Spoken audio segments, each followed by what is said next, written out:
Pwede po kami sa taniman. Atin po i-update yung pong ating mga tanim. Gawa po si Namalim po ay may tindahan po sa bayan. Yung pong basar. Tuwing gabi po. Sila po ay puyat. Amin pong titingnan po. Kundi po sinisira po ng mga manok. Katanin niya lang.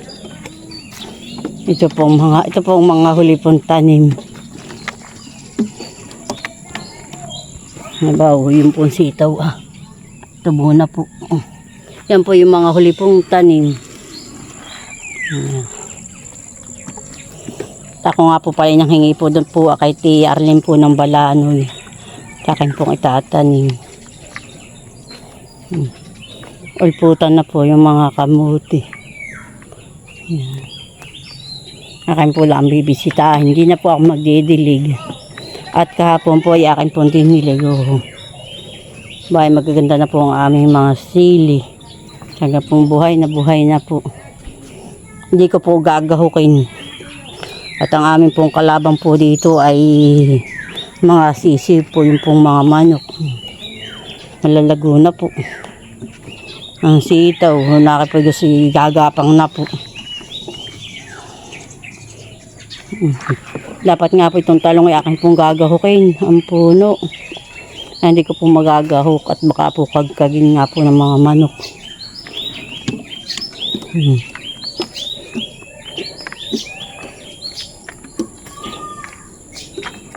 Hindi pa po yan napapatabaan. Mga buhay na po yung kamuting bagni. Pagka gawa po ng kubo dito, ay may tatalbusan na po. Yan pong ukra, kadami po. Yan daw po ililipat pa po ni Maling. Yan po. Yan pong aming tanim pong gabi. Na kuwan na po, nadahon na. Bahay matataas na po din po yung aming kabay. May dahon na po rin. Bayan pa po, mga naulpot na po. Ang mga dahon. Po ay tapos na po kami po maggamas. Diyan po sa tatamnang po. Titingnan po natin po ang mga mustasa.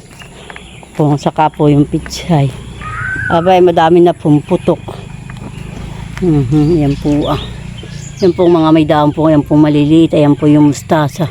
Saka po ang pichay. Madami na po. Amin po tinakluban po ng siit. Yan po ko ng kawayan, mga dulo po. At pinapasok po ng hayop po. Madami na po. Dapat po pala ito po yung matanggal na kawayan. At amin na lang po lalagyan ng lambat. Ay ito po ang aming pong gagamasan pa.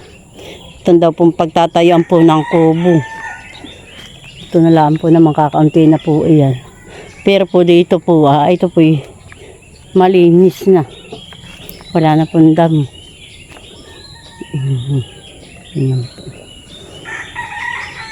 May sigain pa po ng mga kaunti pa pong mga natitira. Hindi pa ako nakapagdala po ng posporo. Baka po mamaya na lang po. Yan po, atin po lang ini-update po ang ating mga tanim.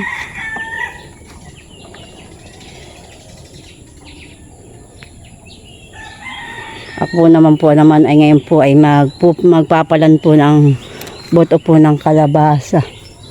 Doon daw po sa may kawayan.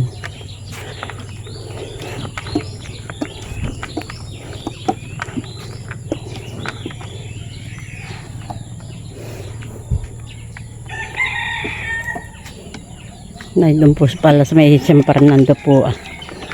Doon po ako magpapalan. Saka po doon daw po sa kalapit ng kabay. Doon daw po papagkapaangin. Dito po. Dito daw po ako magpapalan. Pwede po yung pong buto po ng kalabasa. Ito po ay galing kay Teo Rodil. Doon po sa tatay po ni Luloy. Ito pong lupang ito po ay doon po sa bianan po ni Malin. Kanati Rodil po ito, kanati Aminta. pinagtatanim po sila dito at wala po din lang po ng pakinabang ay di ngayon po natatamnan na po nila. Ako po ang siya pong araw-araw po dito. Kaya nga pong binibisita.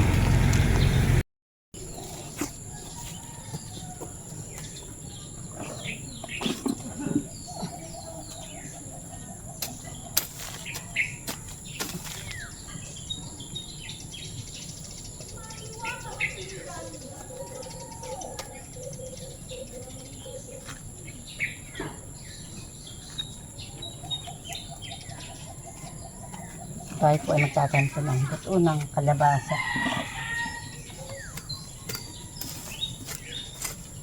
Dito po na po natin papagapangin. Hindi dapat ay kumuha pala ng siit, ng mga dulo. Saan po? Hindi, maghanap ka. Buo no baby, sa may punong saging mga tayo po magbubukal po dito. Magbubungkal po tayo.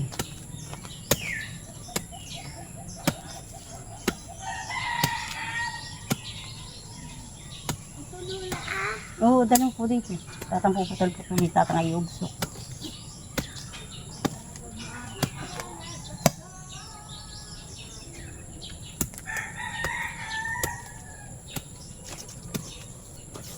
Diyan lang.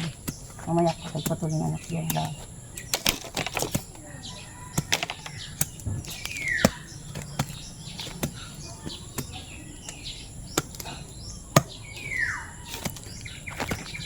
Kadali sa may liugot, baka yung tamaan diyan at may gango. Huwag kang pauliuli diyan. At baka yung mamay makakuha na. Matalsikan.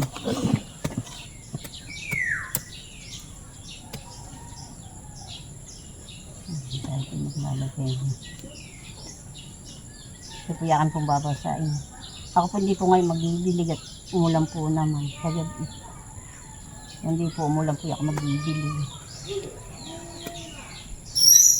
Hindi ka na.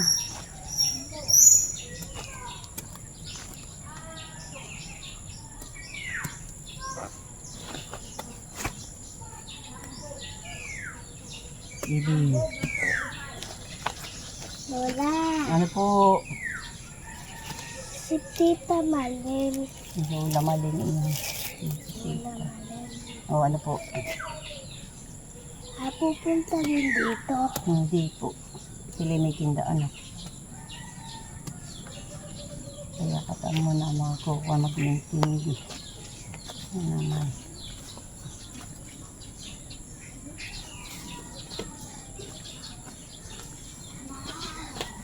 Kasi naman. Uy, palumpat-lumpat. Huwag mong tutong tayo na dito naman. Huwag kanina ka ulit-ulit.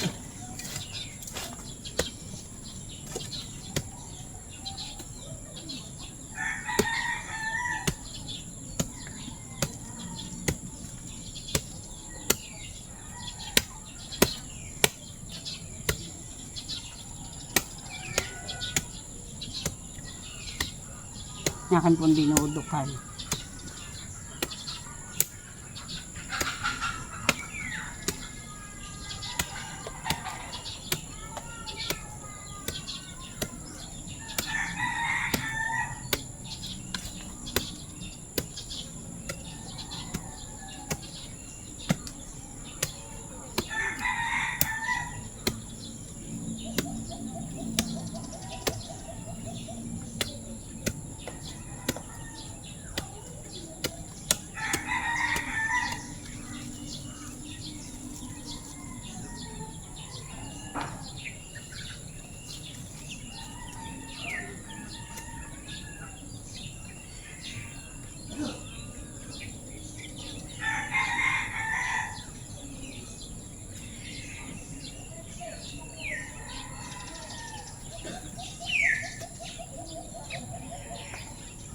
Ibig po na buhay, madami po itong gulay.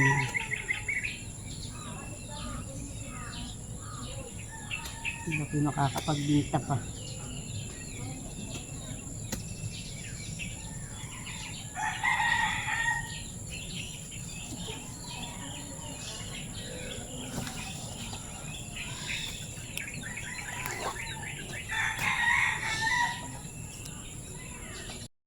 Yan po ako po yung magagamas po dito. Dito daw po pagtatayuan po daw ng, magagawa daw po kami ng kubo. Si tatay po, pinapagawa po ni Malin ng kubo.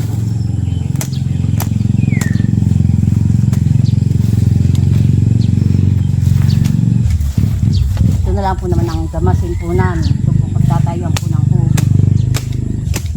Sabi po.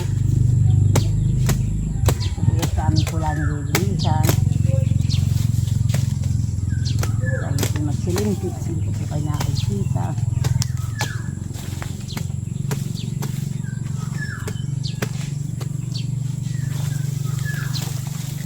Ang pinasok ang po ulit.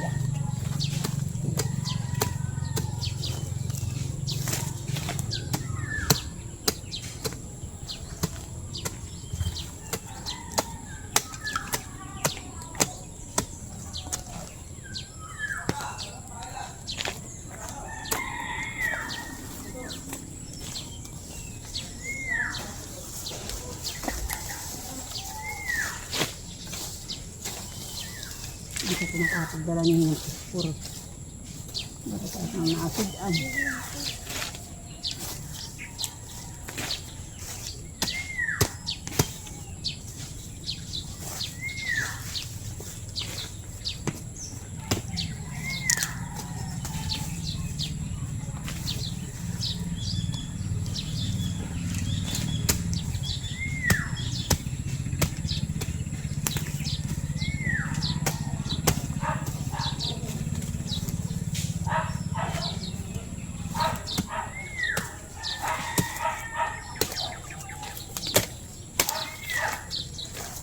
Ang malulamad ni Luka sasama.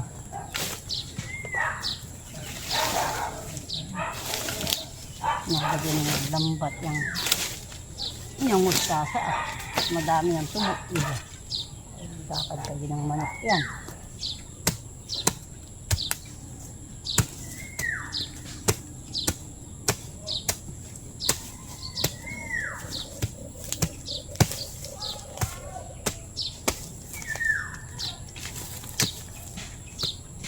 Mahirap po gamasin dito po itong mga ugat at ito pong gapang. Kung hindi po na ako na ito, susupang na naman.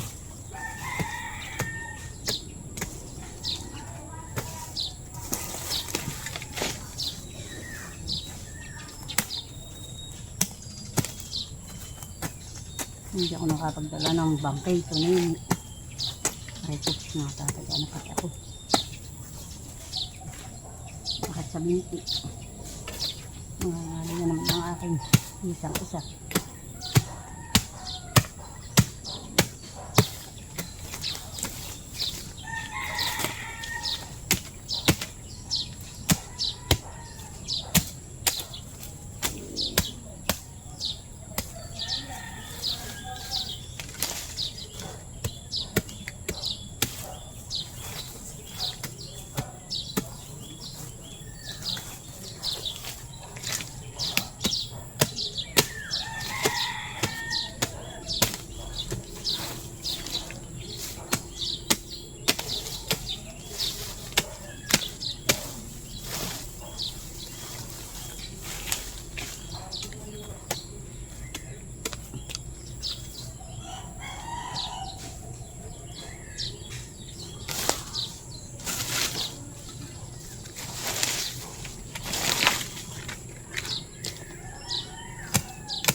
Puno-puno itong maliliit. Katulad po na ito.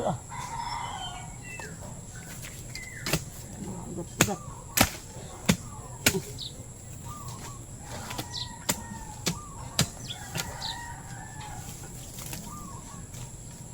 Kahapon po ako naririto din po. Ako po nagdilig. Ngayon po hindi po ako magdidilig. Kagabi po umulan.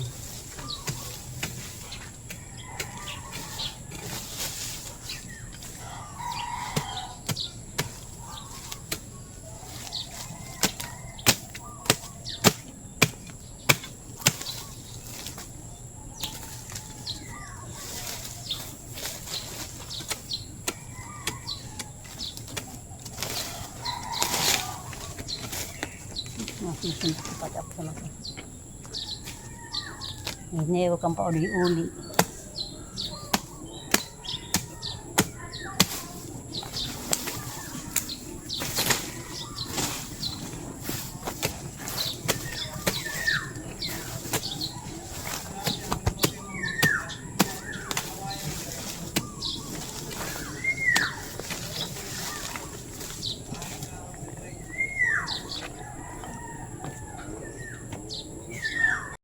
Ninit kami po ay pauwi na. Bukas po ulit kami magagamas. Ayan na po yung aking ginamasan. Malaki-laki na po rin. Konti na laan po. Yan po yung pagtatayuan po ng kubo. Yan po bukas po yung aking sisigaan na tuho. Yan po yung natanggal ko. Yung aking na lang pong gagamasan. Ayan na lang po. Yan na lang pong parte hanggang doon po. At ito po ay basura po at akin po sisigan po uli.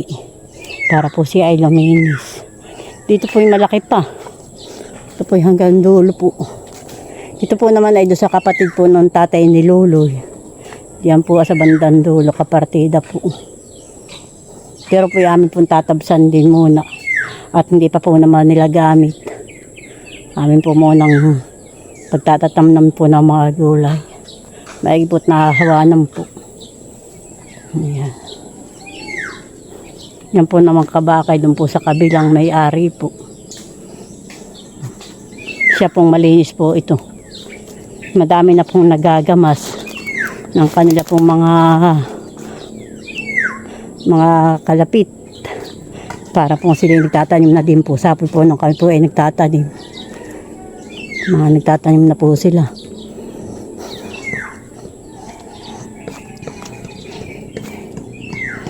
Yan, kami po ay pauwi na po ni Nini.